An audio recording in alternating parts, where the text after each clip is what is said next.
কুমিল্লার ভিতরে আজকে থেকে আজান তো বন্ধ, ঠিক আছে? কুমিল্লার ভিতরে কেউ খানকের আজান দিতে পারবি না। যে হুজুর আজান দিবি হুজুর মাইরে আমি বাংলাদেশের 95% মুসলমানদের কাছে আজকে একটা আবদার করব, ভিডিওটা যথেষ্ট পরিমাণ শেয়ার করবেন। এজন্য বাংলাদেশে ইন্দুরে গাতা যদি সে পলায়া থাকে তাকে দইরা 24 ঘন্টার ভিতরে তাকে জেলে নিতে হবে। এটা আমাদের সকল মুসলমানদের দাবি। আপনি যদি মুসলমান হয়ে থাকেন আপনি ভিডিওটা শেয়ার করবেন। ডক্টর ইউনূস স্যার পর্যন্ত যাইতে চাই এবং কি আইন উপদেষ্টা পর্যন্ত যাইতে চাই, কে যেই জায়গায় থাকে না কেন তাকে ধরে আজান সম্পর্কে কথা বলার কারণে তাকে গ্রেফতার করতে হবে। এটা আমার দাবি। 24 ঘন্টা, বেশি না 24 ঘন্টা লাগবে, কিন্তু শেয়ার করতে হবে।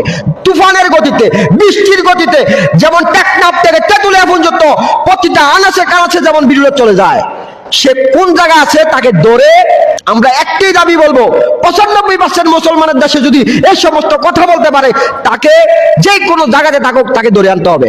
এটা আমাদের কাজ। আওয়াজ তুলতে হবে, কথা বলতে হবে। কুমিল্লা আমার জায়গা দেখে, আমার বিভাগ দেখে, আমার বাড়ি কুমিল্লা দেখে আমি যে কথা বলবো তা না। আপনার কাজ ইসলামের পক্ষে থাকা। শেয়ার করে দিন।